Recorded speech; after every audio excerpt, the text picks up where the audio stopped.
नमस्कार साथियों, बहुत बहुत स्वागत है आपका प्रखर एकेडमी में। और आज की क्लास में हम अध्ययन करेंगे वैदिक साहित्य की विषय वस्तु का। इसके पहले वाली क्लास में मैंने वैदिक साहित्य का सामान्य परिचय के बारे में आपको बताया था। आज उसी क्रम के अंतर्गत हम अध्ययन करेंगे संहिताओं का। संहिताएं 4 होती है: ऋग्वेद, यजुर्वेद, सामवेद और अथर्ववेद। तो उसमें आज की क्लास में हम अध्ययन करेंगे ऋग्वेद का। तो आइए शुरू करते हैं। वीडियो को ध्यान से समझने का प्रयास करना। और इस वीडियो में मैंने ऋग्वेद से संबंधित जितने भी क्वेश्चन बनते हैं कॉम्पिटिटिव एग्जाम में, वो सब कवर करने की कोशिश की है। तो आइए शुरू करते हैं। संहिताएं। संहिताएं क्या होती है? संहिताएं संहिताएं 4 होती है: ऋग्वेद, यजुर्वेद, सामवेद और अथर्ववेद। चलिए इसके बारे में हम विस्तृत रूप से समझने का प्रयास करते हैं। ऋच्यन्ते स्तूयन्ते देवा अनया इति ऋक्, अर्थात जिसके द्वारा देवताओं की प्रार्थना की जाती है वह ऋक्। ऋक् अर्थात ऋचा। ऋक् का एक और पर्याय क्या हो गया? ऋचा। या मंत्र कहलाता है। अब यहाँ पे क्या ध्यान रखना है हमको? ऋक्, ऋचा और मंत्र, ये तीनों एक ही बात है, ठीक है ना। इसके बाद ऋचाओं या मंत्रों के समूह का ही नाम संहिता है। ये इंपॉर्टेंट लाइन है, इसको ध्यान से समझना। ऋचाओं या मंत्रों का जो समूह है उसका ही नाम क्या है? संहिता। ठीक है, आगे चलते हैं। देखिए अब वेद की परिभाषा समझते हैं कि वेद की परिभाषा क्या है। देखिए वेद शब्द जो है विद धातु से बना है। कौन सी धातु से बना है? विद धातु से। यदि एग्जाम में आ जाता है वेद शब्द किस धातु से बना है, तो विद धातु से बना है, जिसका अर्थ होता है ज्ञान। विद धातु का अर्थ क्या है? ज्ञान। ऋचाओं के ज्ञान को या मंत्रों के ज्ञान को ऋग्वेद कहते हैं। ठीक है। छंदों और चरणों से युक्त स्तुति परक मंत्र को ऋक या ऋचा कहा जाता है। ठीक है ना। छंदों या चरणों से युक्त स्तुति परक जो मंत्र है उनको ऋक या ऋचा कहा जाता है। आगे चलते हैं। वैदिक मंत्रों के जो पाठक है वो मुख्यतः 2 प्रकार के होते हैं। मतलब ये है कि जो वैदिक मंत्र है वो 2 प्रकार से पढ़े जाते हैं, 2 प्रकार से उनका पाठ किया जाता है। पहला कौन सा है? संहिता पाठ, और दूसरा है पद पाठ। इनके बारे में समझते हैं। देखिए गुरु श्रुति परंपरा से, ये जो होता है ना, गुरु श्रुति परंपरा से। गुरु श्रुति क्या होता है? मतलब गुरु के द्वारा जो हमने सुना है उसी परंपरा से छात्रों को वेदों का ज्ञान दिया करते थे। पहले क्या था, आश्रम में क्या होता था? वेदों का ज्ञान जो है श्रुति परंपरा से होता था। गुरु जी बोलते थे, विद्यार्थी छात्र सुनते थे और उसी को कंठस्थ करते थे। तो यही होती है गुरु श्रुति परंपरा। इसलिए वेदों को श्रुति भी कहते हैं। देखिए इसलिए वेदों का दूसरा नाम क्या है? श्रुति है।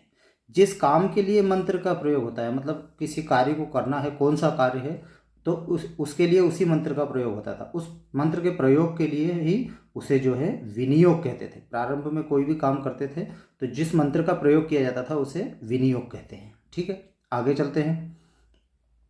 भारतीय परंपरा के अनुसार ऋषियों को वेदों का ज्ञान, ठीक है, संहिताओं के रूप में मिला था। देखिए यहाँ से समझना है हमको, वेद कहाँ से प्राप्त हुए? तो भारतीय परंपरा के अनुसार जो ऋषि मुनि हैं उनको जो वेदों का ज्ञान संहिताओं, पहले संहिता के रूप में उनको प्राप्त हुआ। इसके बाद ये संहिताएं कितनी हैं? 4 है: ऋक, यजु, साम और अथर्व।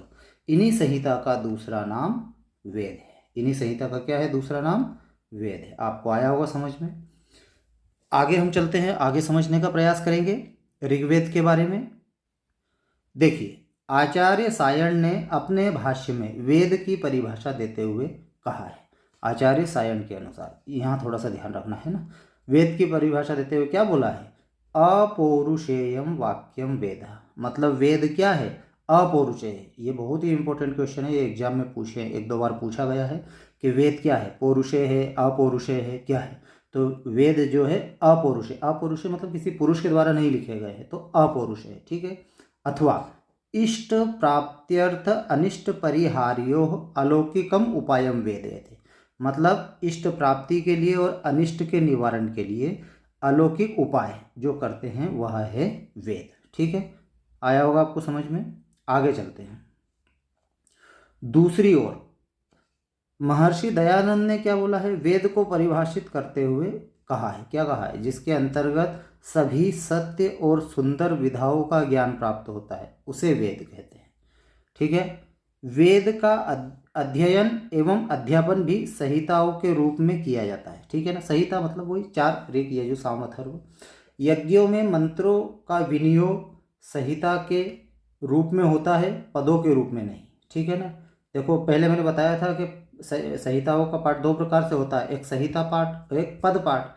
इसलिए संहिता पाठ को, इसलिए जो है संहिता पाठ को अधिक पवित्र, प्रमाणित एवं प्राचीन माना जाता है। ठीक है ना, संहिता पाठ ही जो है अधिक पवित्र, प्रमाणित और प्राचीन मानी जाती है। पद पाठ के प्रणेता, जो पद पाठ है इसके प्रणेता कौन है? शाकल्य ऋषि माने जाते हैं। ठीक है, श्रीमद् भागवत में भी वेद व्यास ने संहिताओं की विषय वस्तु को इस तरह से स्पष्ट किया है। ठीक है, ये तो हमने वेद के बारे में हमने समझा। अब आते हैं ऋग्वेद की ओर। ऋग्वेद में क्या है, किस प्रकार का वर्णन किया गया है, इसके बारे में हम समझने का प्रयास करते हैं। चलिए, ऋग्वेद से संबंधित कुछ मुख्य प्रतिपाद्य विषय इस प्रकार है। ठीक है ना, देखिए अब यदि एग्जाम में आ जाता है कि सबसे प्राचीन वेद कौन सा है, तो सबसे प्राचीन वेद है ऋग्वेद। ठीक है ना, आगे चलते हैं। ऋग्वेद के समय मुख्य रूप से 21 प्रकार के यज्ञ किए जाते थे। ठीक है ना, 7 हवीर यज्ञ, 7 सोम यज्ञ और 7 पाक यज्ञ, है ना। बस मेन हमको याद रखना है 21 प्रकार के यज्ञ किए जाते हैं। ठीक है, आगे ऋग्वेद में ज्ञान कांड व कर्म कांड के सभी विषयों की सामग्री प्राप्त होती है। आयुर्वेद के त्रिदोष सिद्धांत का वर्णन ऋग्वेद में है ना, जो आयुर्वेद का जो त्रिदोष सिद्धांत है उसका वर्णन किस में है? ऋग्वेद में है ना। ये महत्वपूर्ण क्वेश्चन है, सब इनको ध्यान से समझ लेना, और जो भी क्वेश्चन आपको लगे उनको आप अलग से नोट्स भी बना लेना, ताकि आपको जब रिवीजन करें तो पढ़ने में और आसानी हो जाए। आगे देखते हैं, ऋग्वेद में कुल 15 छंदों का प्रयोग मिलता है। ये बहुत इंपॉर्टेंट है। देखिए कितने छंद मिलते हैं? 15 छंदों का प्रयोग मिलता है, जिसमें कौन कौन से? 7 प्रमुख है। उन 15 छंदों में भी 7 प्रमुख है। कौन कौन से? सबसे पहला है गायत्री, उष्णिक, अनुष्टुप, बृहति, पंक्ति, त्रिष्टुप और जगति। ठीक है, इसके बाद ऋग्वेद का सबसे बड़ा जो युद्ध है वो कौन सा है? दाशराग्य युद्ध। ऋग्वेद में जो सबसे बड़ा युद्ध है उसका नाम है दाशराग्य युद्ध। विल्सन ने सर्वप्रथम ऋग्वेद का अंग्रेजी अनुवाद किया, है ना, ये थोड़ा देख लेना। ऋग्वेद का अंग्रेजी अनुवाद सर्वप्रथम किसने किया? विल्सन ने किया। ऋग्वेद में चतुर्वर्ण की उत्पत्ति पुरुष से बताई गई है। ठीक है, ऋग्वेद के 2 से 7 मंडल पारिवारिक मंडल कहे जाते हैं। ये एग्जाम में आया था, है ना। पारिवारिक मंडल को कहाँ से कहाँ तक कहे जाते हैं? तो दूसरे से 7वें मंडल तक। इसके बाद ऋग्वेद में 8 अष्टक और 64 अध्याय हैं। नासदी सूक्त, यह 10वें मंडल का सूक्त है ना। ये जो सूक्त का नाम है, ये जो नासदी सूक्त का नाम है, यह 10वें मंडल का सूक्त है। ठीक है, संज्ञान सूक्त ऋग्वेद के अंतिम सूक्त है। जो संज्ञान सूक्त है वो ऋग्वेद का अंतिम सूक्त है, जिसे एकमत्य सूक्त भी कहते हैं। अरण्यानी सूक्त, इसमें आर्यों के प्रकृति प्रेम का वर्णन है। हिरण्यगर्भ सूक्त, इसमें सर्वम खलविदम ब्रह्म अर्थात सृष्टि उत्पत्ति एवं एकेश्वरवाद का वर्णन हुआ है। उषा सूक्त, इसमें काव्यात्मक सौंदर्य की भावनात्मक अनुभूति कराई गई है। ठीक है ना, ये 1 लाइन है, इसको आप थोड़ा सा देख लेना, अच्छे से समझ लेना। आगे चलते हैं, देखिए ये बहुत अच्छा क्वेश्चन है। सरित सूक्त, सरित का मतलब होता है नदी। इस सूक्त के माध्यम से गंगा, यमुना, दृषद्वती और सरस्वती, सिंधु, विपाशा और शतद्री आदि 7 नदियों का वर्णन प्राप्त हुए हैं। ठीक है, अब देखिए यहाँ पर जो है ऋग्वेद की जो प्रमुख सूक्तियाँ हैं उसको हम समझते हैं। इस सूक्तियाँ थोड़ा सा अच्छे से देख लेना। ऋग्वेद की जो प्रमुख सूक्ति है उनको हम देखते हैं। देखिए, एकम सदविप्रा बहुधा वदन्ति, अर्थात विद्वान लोग परमात्मा की कल्पना अनेक प्रकार से करते हैं। ये सब ऋग्वेद की सूक्तियाँ हैं, ये थोड़ा सा ध्यान रखना है ना। अब हम सूक्तियों को पढ़ते चलेंगे और समझते चलेंगे। आगे है हिरण्यगर्भः समवर्तताग्रे, अर्थात सर्वप्रथम मात्र परमात्मा थे। आगे चलते हैं, द्यावा पृथ्वी बिभर्ति, अर्थात परमात्मा पृथ्वी एवं स्वयं दोनों का धारण करता है। अपश्यम गोपामणि पद्ममानम, अर्थात आत्मा का कभी भी विनाश नहीं होता, ऐसा मैंने देखा है। आगे है अयम यज्ञो भुवनस्य नाभि, अर्थात यज्ञ संपूर्ण संसार की नाभि है।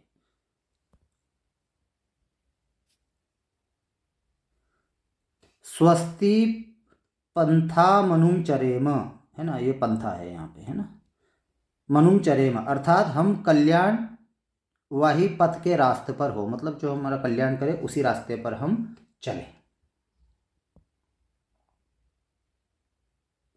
हाँ, ये देखना, कवयो वचोभिरेकम संतम बहुधा कल्पयंती असच सच। देखो अर्थ समझना, जब परमात्मा एक ही है फिर भी विद्वान उन्हें अनेक नामों से पुकारते हैं। इसका तात्पर्य है कि वे सत और असत अर्थात व्यक्त और अव्यक्त दोनों है। ठीक है ना, आगे चलते हैं। देखिए, एको विश्वस्य भुवनस्य राजा, अर्थात वह परमात्मा सार लोकों के स्वामी हैं। अपावृणोर्ज्योतिरार्याय, अर्थात परमात्मा इंद्र है, परमात्मा इंद्र तुमने आर्यों के लिए ज्योति दी है। आगे देखते हैं, अजो भागस तपसाम तम तपस्व, अर्थात मनुष्य में जन्म रहित आत्मा के अंश को तेजस्वी कर दो। सत्या मनसो में अस्तु, अर्थात मेरी मनोकामना पूरी हो।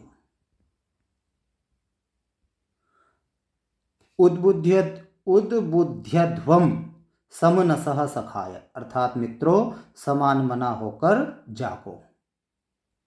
ठीक है, ये महत्वपूर्ण सूक्तियां थी, इसका अध्ययन हमने किया।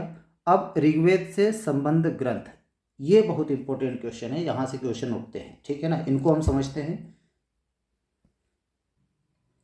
ऋग्वेद से संबंध ग्रंथ निम्नलिखित है। देखिए, ऋग्वेद का जो ब्राह्मण है वो है ऐतरेय ब्राह्मण और कौशितकी ब्राह्मण। आरण्यक, ऐतरेय आरण्यक और कौशितकी आरण्यक। श्रोत सूत्र, आश्वलायन श्रोत सूत्र और शांखायन श्रोत सूत्र। ग्रह्य सूत्र, आश्वलायन ग्रह्य सूत्र और शांखायन ग्रह्य सूत्र। व्याकरण जो है वो ऋग प्रातिशाख्य है, और जो शिक्षा है ऋग्वेद की वो है, ऋग्वेद की केवल एक ही शिक्षा है, वो है पाणिनि शिक्षा। ठीक है ना, ये इंपॉर्टेंट है, इनको थोड़ा सा अच्छे से देख लेना। इसके बाद आगे चलते हैं। देखिए, शांखायन ब्राह्मण में केवल 30 अध्याय है। शांखायन ब्राह्मण में केवल 30 अध्याय, जो ऋग्वेद के ग्रह्य सूत्रों में भी आश्वलायन और शांखायन के ही ग्रह्य सूत्र प्रमुख है। ऋग संहिता का एक प्रातिशाख्य सूत्र भी है। प्रातिशाख्य सूत्र शौनक द्वारा रचित बताए गए हैं।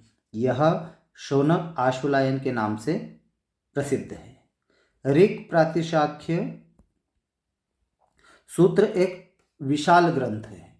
ऋग्वेद के 2 ब्राह्मण ग्रंथ है, ऐतरेय ब्राह्मण और शांखायन ब्राह्मण। शांखायन ब्राह्मण का दूसरा नाम कौशितकी ब्राह्मण भी है। इन दोनों ब्राह्मण ग्रंथों का परस्पर घनिष्ठ संबंध है। दोनों ही ग्रंथों में स्थान स्थान पर एक ही विषय की आलोचना की गई है। वर्तमान में जो उपलब्ध ऐतरेय ब्राह्मण है उसमें 40 अध्याय, कितने अध्याय है? 40 अध्याय है।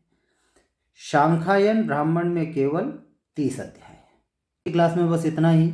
ऋग्वेद से संबंधित जितने भी क्वेश्चन थे वो सब हमने पढ़े, अध्ययन किया, और आने वाली क्लास में हम यजुर्वेद का अध्ययन करेंगे। यजुर्वेद से संबंधित जो भी जानकारी है, जो एग्ज़ाम से संबंधित है, उसका हम अध्ययन करेंगे। तो मिलते हैं दोस्तों जल्द अगले वीडियो में। तब तक के लिए जय हिंद, जय भारत। यदि वीडियो अच्छा लगा है तो चैनल सब्सक्राइब करिएगा। मिलते हैं अगले वीडियो में। धन्यवाद।